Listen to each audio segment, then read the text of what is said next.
Chapter 2, Residence and Scope of Total Income. Test your knowledge. Question number 1. The business of a HUF is transacted from Paris and all the policy decisions are taken there.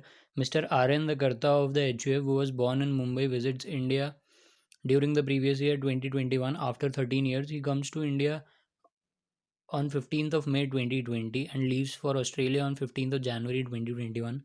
Determine the residential status of Mr. RN and HUF for assessment year 21-22.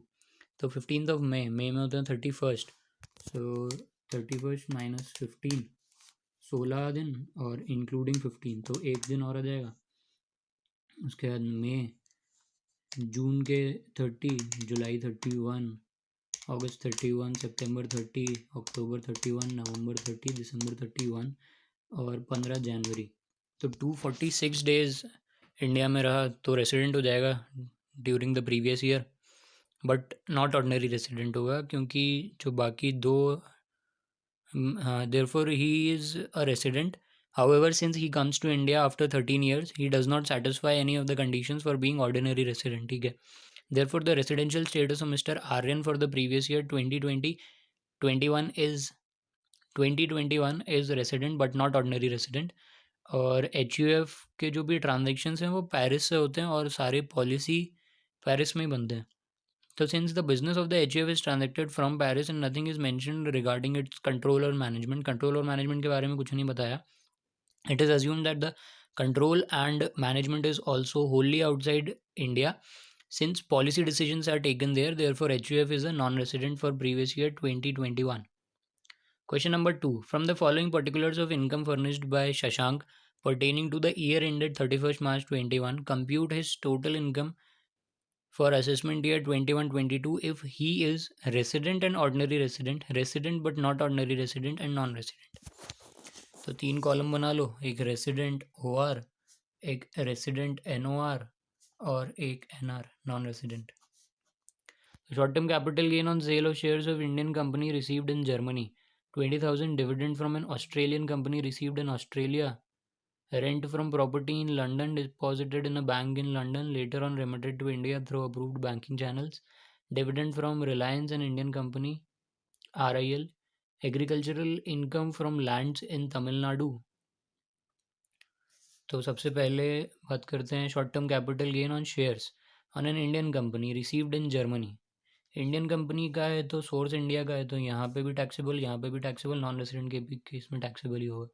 Dividend from an Australian company received in Australia, तो resident में तो होगा ही, not ordinary resident में भी होगा but इसमें नहीं होगा, नॉन रेसिडेंट में. Rent from property in London deposited in a bank in London, later on remitted to India through approved banking channels, तो रेसिडेंट के केस में तो होगा. Resident but not ordinary resident इसमें भी होगा, नॉन रेसिडेंट के केस में नहीं होगा. डिविडेंड फ्रॉम RIL, तो ये तो तीनों के केस में होगा. Agriculture income from lands in Tamil Nadu, तीनों के केस में होगा. आंसर देखते हैं एक बार. हाँ मतलब एग्रीकल्चर लैंड तो एग्जेम्प्ट होती है ना. क्या लिखा है नोट 2 में? Agriculture income is exempt under section 10 subsection 1, तो तीनों में एग्जेम्प्ट होगा. ठीक है. और डिविडेंड जो मिला है ऑस्ट्रेलियन कंपनी से ऑस्ट्रेलिया में, तो नॉट ऑर्डिनरी रेसिडेंट है तो इंडिया में नहीं होगा. और रेंट अगर मिला है प्रॉपर्टी का बाद में लेके आया तो वो भी नॉट ऑर्डिनरी के केस में नहीं होगा. बाकी डिविडेंड तो इंडिया से अक्रू हुआ है तो इंडिया में होगा वो taxable. It has been assumed that rental income is the gross annual value of the property, therefore deduction under section 30. हाँ इसका डिडक्शन मिलेगा हाउस प्रॉपर्टी का, standard deduction at the rate 30% under section 24A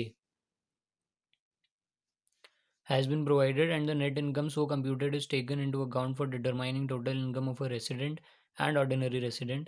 So rent received is 90,000 rupees, 30% उसका deduction मिल जाएगा 27,000, बाकी का बचा हुआ 63,000 will be income from house property.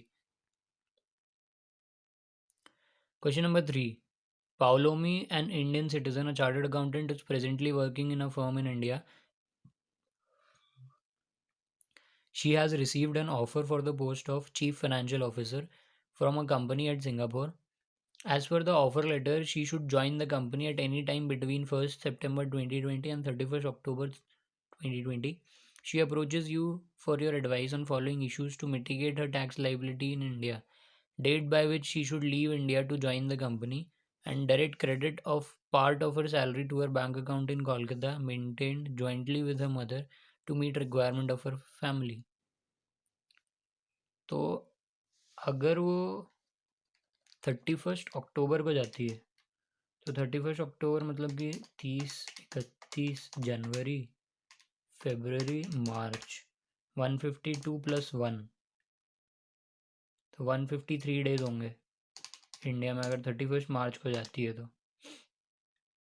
और उसको अगर 182 डेज पहले जाना है, सो मार्च का 31, फेबररी, जनवरी, दिसंबर, नवंबर और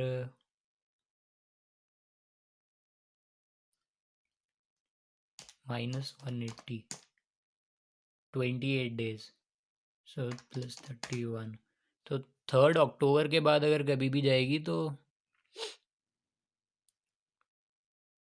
28 सितंबर, 182 डेज है यार। हाँ, तो भी कुछ गड़बड़ किया तुमने।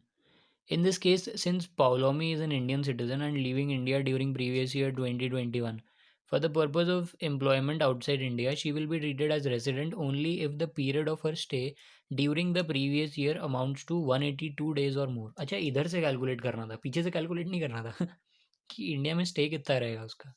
So you should start with 31st. You should start with 30th April. April, January, February, March, April, May. So April, May, June, July, August, September minus September. So 153 minus 182, 29 days. 28 सितंबर से पहले अगर कभी भी निकल जाए तो 182 डेज से कम रहेगी, ठीक है। She will be treated as resident only if the period of her stay during the previous year amounts to 182 days or more. Therefore, Paulomi should leave India on or before 28 September 2020, in which case her stay in India during the previous year would be less than 182 days, and she would become non-resident for the purpose of taxability in India. In such a case, only the income which accrues or arises in India, or which is deemed to accrue or arise in India, or received or deemed to be received in India, shall be taxable. The income earned by her in Singapore would not be chargeable to tax in India for assessment year 21-22 if she leaves India on or before 28th September 2020. Or if any part of her salary will be credited directly to her bank account in Kolkata, then that part of her salary would be considered as income received in India during the previous year under Section 5 and would be chargeable to tax under Income Tax Act 1961 even if she is a non resident. Therefore, Paulomi should receive her entire salary in Singapore and then remit the required amount to her bank account in Kolkata, in which case the salary earned by her in Singapore would not be subject to tax in India.